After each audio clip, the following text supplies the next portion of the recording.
Hello guys, myself Arpit Mishra and today I am going to discuss another topic of aerodynamics, that is module 8. So the index for my today's video presentation will be types of drag, and that is profile drag, form drag, interference drag, parasite drag, skin friction drag. Guys, apart from these drag we have induced drag and wave drag too. For those two I will discuss in another video presentation. For time being I am going to discuss and talk about all these type of drag. So let us have a kind of overview on this topic or index.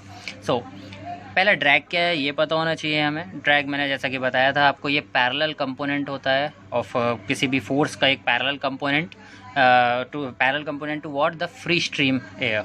तो free stream air के parallel component drag होता है and it is the resistive force in order to pull the aircraft. मतलब एक तरह से ये resistive force कहलाता है ड्रैग जो है, जो कि एयरक्राफ्ट को आगे बढ़ने से रोकता है. Now profile drag. Profile drag अगर मैं इन शॉर्ट बोलूँ तो ये शेप की वजह से जनरेट होता है. फॉर्म ड्रैग भी एक तरह से शेप ऑफ द एरोफॉइल या शेप ऑफ द ऑब्जेक्ट की वजह से जनरेट होता है. इंटरफेरेंस ड्रैग जो है दो पार्ट जब जॉइन होते हैं उनमें जब ड्रैग क्रिएट होता है वो इंटरफेरेंस ड्रैग कहलाता है.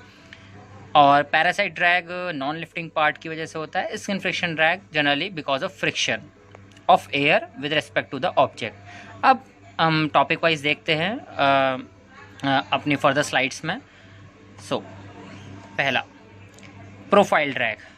Profile drag it is a sum of pressure drag and the skin friction drag. ये आपको याद रखना है. They ask this question in module exam. So आपको याद रखना है profile drag is the summation of form drag और pressure drag and skin friction drag. Pressure drag को आप फॉर्म ड्रैग भी बोलते हैं और आपका इन दोनों का समीशन यानी कि स्किन फ्रिक्शन ड्रैग का और फॉर्म ड्रैग का समीशन आपको प्रोफाइल ड्रैग देता है. ये generally shape of the object की वजह से होता है. प्रोफाइल ड्रैग भी आपका कैसा प्रोफाइल है उसकी वजह से जो ड्रैग जनरेट होता है वो प्रोफाइल ड्रैग कहलाता है. नेक्स्ट फॉर्म ड्रैग क्या है. Form drag is caused by the separation of boundary layer from a surface and the wake created by the separation. It is primarily dependent upon the shape of the object. तो पहले चीज़ जैसे मैंने बताया profile और form कह सकता हूँ मैं एक तरह से सिमिलर काइंड है कि ये प्रोफाइल की वजह से होते हैं. फॉर्म ड्रैग जनरली शेप की वजह से बताया जा रहा है. तो इसमें क्या होता है कि जैसे जैसे बाउंड्री लेयर, पहले बाउंड्री लेयर क्या है ये भी आपको पता होना चाहिए. बाउंड्री लेयर जो क्लोजेस्ट लेयर रहती है एरोफॉइल के सरफेस के वो हमारी बाउंड्री लेयर होती है, यानी कि thin surface thin layer of the air मैं बोल सकता हूँ वो बाउंड्री लेयर.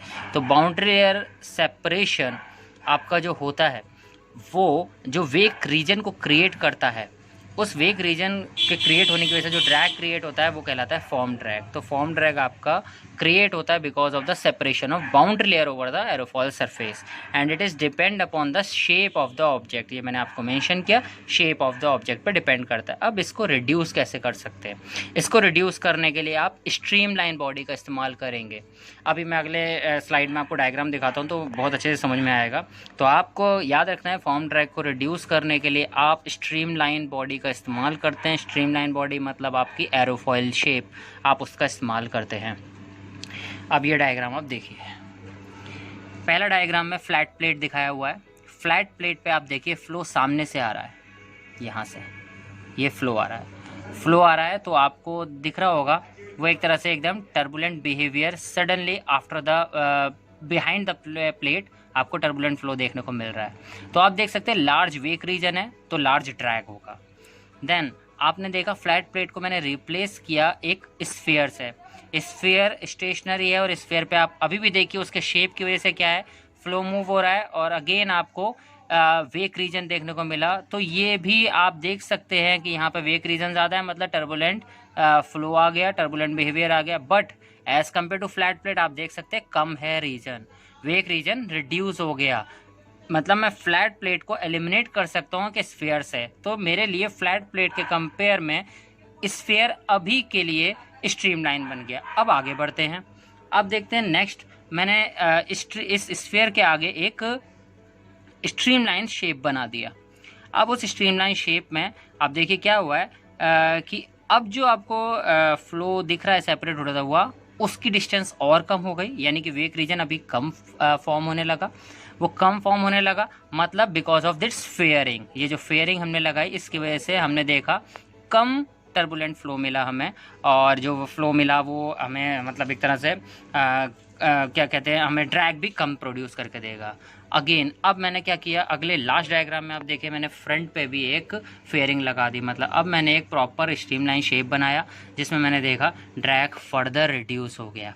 इस तरीके से हम लोगों ने फॉर्म ड्रैग को रिड्यूस किया। इसके साइड में जो मैंने डायग्राम दिखा रखा है वो एक कर्व बता रहा है। पहले आपको पहला डायग्राम ये फ्लैट प्लेट के लिए बता रहा है, तो आप देख सकते हैं हाई अमाउंट ऑफ दिखा रहा है। उसके बाद ये स्फीयर यूज़ किया तो इससे कम हुआ, फिर आपने ये फेयरिंग लगाई तो उससे कम हो गया, एंड देन आपने एरोफॉइल शेप यूज़ कर लिया, मतलब दोनों जगह आपने फेयरिंग लगा दिया तो आपने देखा लीस्ट अमाउंट ऑफ ड्रैग आपको मिला। ये फॉर्म ड्रैग है।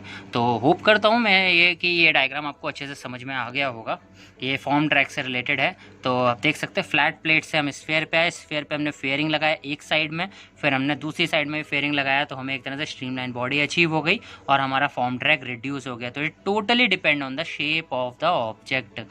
ये कर्व आपको धीरे धीरे बता रहा है। आपने पहले स्ट्रीमलाइन, आप यहाँ से आए हैं, यहाँ से नहीं गए हैं, पहले आपने ये देखा फ्लैट प्लेट तो आपको हाई अमाउंट ऑफ ड्रैग मिला, ये रेंज दिख रही है आपको, फिर ये आया तो कम हो गया, इससे इस ये जो आपको बार दिख रहा है ये कम हो गया, उसके बाद ये कम हो गया, एंड लास्ट आपको लीस्ट अमाउंट ऑफ ड्रैग मिला। आगे बढ़ते हैं। इंटरफेरेंस ड्रैग, जैसा कि मैंने बताया ये दो कंपोनेंट को जोड़ने की वजह से ड्रैग प्रोड्यूस होता है। अब इसमें दो पॉइंट्स मैंने ऐड किए हैं, ये आपको दोनों समझने। पहले हम पहला वाला पॉइंट पढ़ते हैं। If one consider two part of the aircraft that intersect at particular point such as the vertical and horizontal component of empennage. Empennage मतलब rear portion of the tail part, tail का जो rear part है उसे हम एम्पेनेज बोलते हैं, जहाँ पे vertical and horizontal stabiliser connected है। It is obvious where the point of intersection occur, जहाँ पे वो इंटरसेक्ट कर रहे हैं दोनों। Each of this component generate high velocity air flow across their respective surfaces. अगर मैं देखा जाए तो इंडिविजुअली दोनों कंपोनेंट की बात करूँ तो दोनों high velocity air flow generate करेंगे अपने अपने सरफेस के थ्रू। अब आगे बढ़ते हैं। अगला पॉइंट बोलता है at the intersection of the two surface, जहाँ पे ये दोनों सरफेस इंटरसेक्ट हुए हैं वहाँ पे एक बहुत कम स्पेस रह जाता है, less space for the air flow to occupy, resulting in the turbulent mixing of two air flow and production of localize shock wave. जहाँ पे ये दोनों ज्वाइन होंगे वहाँ पे बहुत कम अवेलेबल स्पेस होती है फ्लो को मतलब एक तरह से ऑक्यूपाई करने के लिए, तो वहाँ पे टर्बुलेंट मिक्सिंग बन जाता है, मतलब टर्बुलेंट फ्लो जनरेट हो जाता है, जहाँ पे आपको लोकलाइज शॉक वेव भी देखने को मिल सकता है। Due to this shock wave, इस शॉक वेव की वजह से क्या होगा, जो भी टोटल ड्रैग होगा एम्पेनेज से, एम्पेनेज मतलब आपका हॉरिजॉन्टल और वर्टिकल स्टेबलाइजर दोनों आ गए, इसकी वजह से जो ड्रैग क्रिएट होगा वो ज़्यादा होगा एज़ कम्पेयर टू अगर मैं इंडिविजुअल वर्टिकल टेल की बात करूँ और हॉरिजॉन्टल टेल की बात करूँ। तो ये दोनों पॉइंट रिलेटेड है।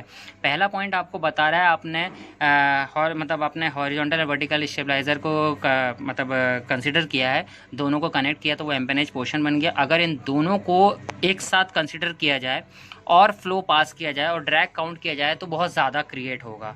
लेकिन अगर इंडिविजुअली मैं वर्टिकल स्टेबलाइजर का इंडिविजुअल कैलकुलेट करूं और हॉरिजॉन्टल स्टेबलाइजर का इंडिविजुअल कैलकुलेट करूं तो मुझे लेस ड्रैग मिलेगा as compare to this when I combine both the parts. So let's see this diagram. आप देख सकते हैं इंटरफेरेंस ड्रैग, जहाँ पे फ्यूजलेज में विंग ऐड हुआ, ये वाले पोर्शन में you will find interference type of drag. यहाँ पे भी आपने दो सरफेस को ज्वाइन करके रखा है, वहाँ पे आपको इंटरफेरेंस ड्रैग जैसी चीज़ देखने को मिलेगी। अगला डायग्राम मैं अभी आपको एक्सप्लेन करूँगा, पहले हम पॉइंट देखते हैं। अब कैसे इसे रिड्यूस करना है, how to minimize this drag. तो इंटरफेरेंस ड्रैग को रिड्यूस करने के लिए आपको फेयरिंग और फ्लैट का इस्तेमाल करना पड़ता है। फेयरिंग और फ्लैट एक तरह से स्ट्रीमलाइन शेप है, जहाँ पे आप ज्वाइन कर रहे हैं दो सरफेसेस को, वहाँ पे इन दोनों का इस्तेमाल कर लीजिए, इंटरफेरेंस ड्रैग रिड्यूस हो जाएगा। फेयरिंग एंड फ्लैट है क्या, use curve surface to soften the transition at the junction of two aircraft component. एक तरह से कर्व सरफेसेस है जो कि दोनों के ट्रांजिशन पॉइंट पे यानी कि जंक्शन पे ज्वाइन करते हैं आप। This in turn allow the air flow streamline to meet gradually rather than abruptly and reduce the amount of interference drag that is generated। तो आप इन दोनों की मदद से, फेयरिंग और फ्लैट्स, ये वर्ड आपको याद रखने हैं, इन दोनों की मदद से आप इंटरफेरेंस ड्रैग को रिड्यूस कर सकते हैं। ये हैं क्या दोनों, ये एक तरह से कर्व्ड सरफेस है जो कि आपने जंक्शन, जहाँ पे दो कंपोनेंट ज्वाइन करें आपने, उनके जंक्शन पे आपने इनका इस्तेमाल किया होता है। अब उस डायग्राम के बारे में बात करता हूँ। अब ये डायग्राम देखिए, यहाँ पे ये दो सरफेस जॉइन है, तो यहाँ पे ये जो स्मूथ आपका जो अटैचमेंट दिख रहा है, आप ये बुक में भी देख सकते हैं डायग्राम, अगर यहाँ पे अच्छे से समझ में नहीं आया तो जहाँ पे आपने ज्वाइन किया हुआ है तो आप देखिए बहुत स्मूथली हमने अटैच करके रखा है उसे विंग से। The purpose to join in such a way is to reduce और मिनिमाइज इंटरफेरेंस ड्रैग। आपने क्या किया, इसको एक तरह से फेयरिंग्स वगैरह एक स्मूथ इसे फिनिश दे दिया है, टच कर दिया है, इस तरीके से ज्वाइन किया है, तो उसको हम बोलते हैं इंटरफेरेंस ड्रैग को रिड्यूस करने के लिए हमने फेयरिंग और फ्लैट का इस्तेमाल किया है। नाउ पैरासाइट ड्रैग क्या है? This drag occurs due to non lifting part of the aircraft. तो पैरासाइट ड्रैग आपका non lifting part of the aircraft की वजह से जनरेट होता है। एग्जाम्पल के तौर पे बोल सकते हैं फ्यूजलेज हो गया, वो आपका नॉन लिफ्टिंग पार्ट है, तो फ्यूजलेज को मैं बोल सकता हूँ पैरासाइट ड्रैग का एक cause. Now skin friction drag, most important drag, इसके अंदर काफ़ी टॉपिक है जिनके बारे में हम बात करेंगे। नाउ स्किन फ्रिक्शन ड्रैग, पहले तो ये ड्रैग क्यों होगा? आपका एयरक्राफ्ट एयर में मूव कर रहा है, तो एयर फ्लोज पे कंटिन्यूस स्ट्राइक कर रहा है, तो जब एयर फ्लो एक ऑब्जेक्ट से टकराता है तो उनमें फ्रिक्शन होगा, उस फ्रिक्शन की वजह से जो ड्रैग जनरेट होगा वो होता है skin friction drag. Caused by the friction of a fluid against the surface of an object that is moving through it. समझ में आ गया? ओके।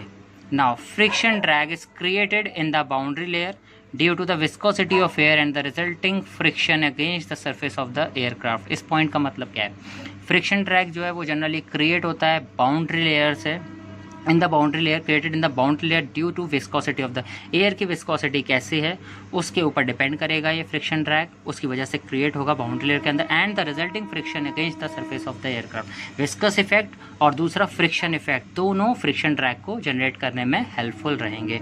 तो friction drag is created in the boundary layer due to the viscosity of the air, and second one is resulting friction against the surface of the aircraft. Now rough surface accelerate the transition of boundary layer airflow from laminar to turbulent।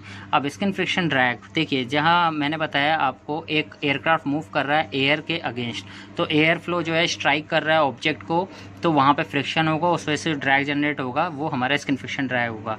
अब ये हम एरोडायनेमिकली बात करते हैं, मतलब क्या हो रहा है, ये जनरेट कब होगा? जब हमारी बाउंड्री लेयर जो है वो सेपरेट जल्दी होने लगेगी, जल्दी सेपरेशन होने लगेगा, तब हमारा स्किन फ्रिक्शन ड्रैग आपको जनरेट होता हुआ दिखेगा। मतलब जब आप चाहते हैं आपके एरोफॉइल सरफेस पे या विंग सरफेस पे जो फ्लो है वो लैमिनार रहे, वो लैमिनार नहीं है और वो टर्बुलेंट बन गया, यानी कि जो पॉइंट है लैमिनार के टर्बुलेंट होने में, यानी कि ट्रांजिशन पॉइंट, वो पॉइंट ही डिसाइड करता है आपके स्किन फ्रिक्शन ड्रैग को। तो वो पॉइंट अगर जल्दी अकर हो गया, मतलब आपका लैमिनार फ्लो जल्दी खराब होकर टर्बुलेंट में बन गया है, तो आपका स्किन फ्रिक्शन ड्रैग आ गया है। ये एक्सेलरेट कौन कर रही है चीज़? ये आपकी रफ सरफेस, मतलब रफ सरफेस इसके लिए एनिमी है, एनिमी का काम करेगी स्किन फ्रिक्शन ड्रैग को, एनिमी बोल रहा हूँ, स्किन फ्रिक्शन ड्रैग को रफ सरफेस सपोर्ट करती है, रफ सरफेस आपको स्किन फ्रिक्शन ड्रैग ज़्यादा देता है। तो अब इसको एलिमिनेट करने के लिए आप इस पॉइंट से अंदाज़ा लगा सकते हैं, जहाँ पे रफ सरफेस अगर स्किन फ्रिक्शन ड्रैग को बढ़ा रही है,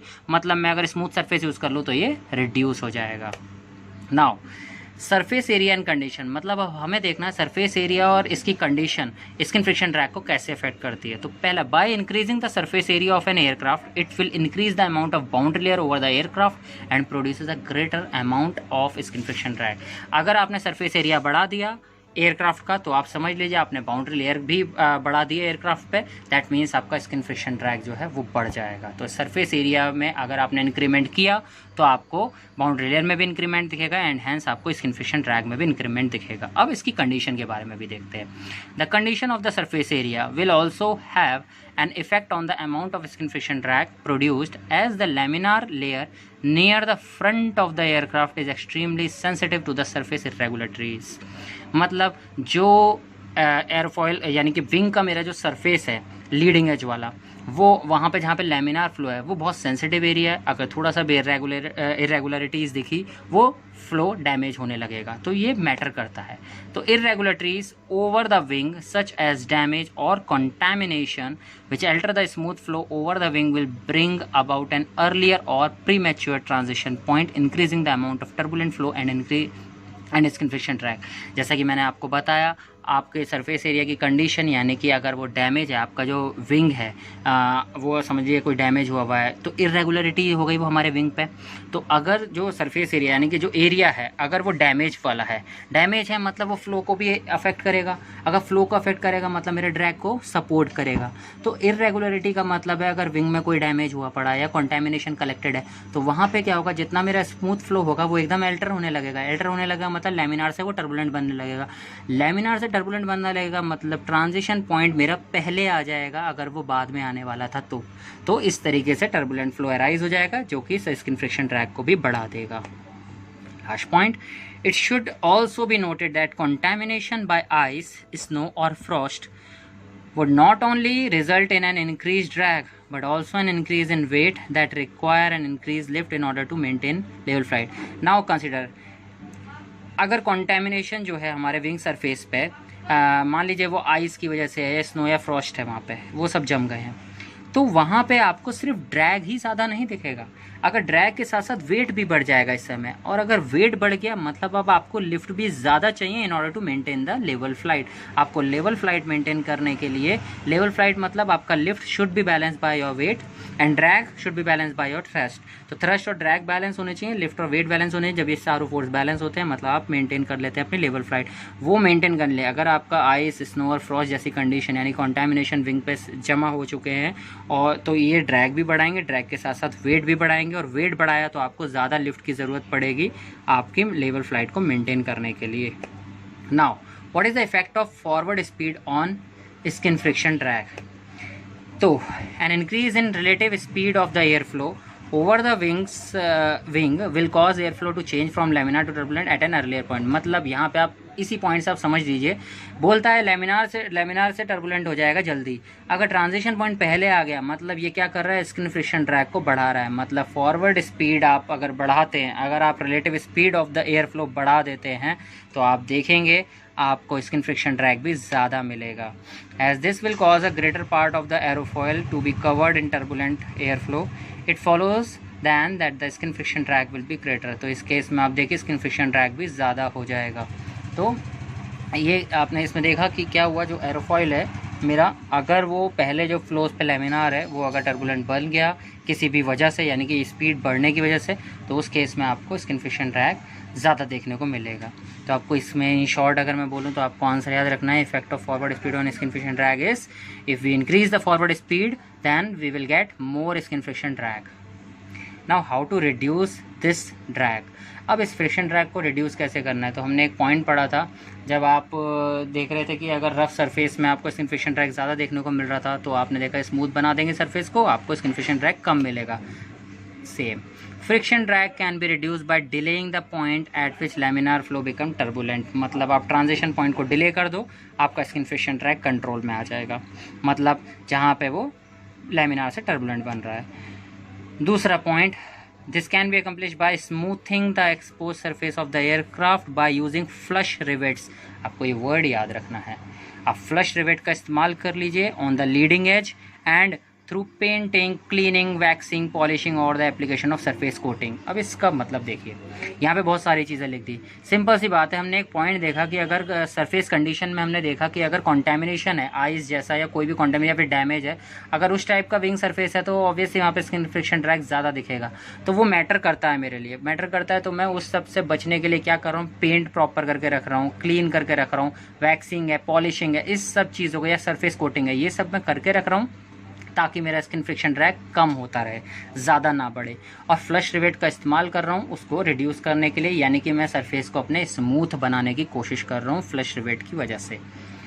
okay, now this one. Now last these 2 point I have covered based on they ask some important question in module exam. So second point they have ask, first point is just like that only. पहला point बोलता है interference drag is important at high speed as it lead to transonic drag rise for an aircraft. Interference drag आपका important हो जाता है कब, high speed पे, और क्योंकि ये क्या करता है, ट्रांसोनिक ड्रैग राइज मतलब ट्रांसोनिक ड्रैग को बढ़ा देता है एयरक्राफ्ट के अंदर। वहाँ पे हमें ज़रूरत होता है, इसलिए ये बढ़ा देता है ट्रांसोनिक ड्रैग का। अब ट्रांसोनिक ड्रैग अगर बढ़ गया तो उसे भी ओवरकम करना पड़ेगा किसी तरीके से। जब आप उसे ओवरकम करना चाहते हैं तो ट्रांसोनिक ड्रैग को अगर ओवरकम करना है तो आप स्वेप बैक विंग या सुपर क्रिटिकल एरोफॉइल का इस्तेमाल कर सकते हैं ट्रांसोनिक ड्रैग को कंट्रोल करने के लिए। बाकी क्या है ये ट्रांसोनिक ड्रैग, इसके बारे में मैं अगले टॉपिक में बात करने वाला हूँ। इसे वेव ड्रैग भी बोलते हैं, जो शॉक वेव की वजह से बनता है। आप इन शॉर्ट आप समझ लिए, ट्रांसोनिक ड्रैग एक तरह से जब आपका मैक नंबर सबसोनिक और सुपरसोनिक के मतलब एक तरह से बीच में आ चुका है, एक ट्रांसोनिक मैक नंबर जो होता है, तो उस रेंज में अगर आप देख रहे हैं फ्लो की वेलोसिटी है और फ्लो उस तरीके उस मैक नंबर की रेंज में मूव कर रहा है, तो वहाँ पे जब आपको ड्रैग मिलेगा वो ट्रांसोनिक ड्रैग होगा। तो देखते हैं, ये shock wave generally shock wave की वजह से प्रोड्यूस होता है। तो will see how this track will come. So thank you for watching this video and hope you guys have little bit idea related to today's topic, and if you face any kind of difficulty you can share with me. Thank you.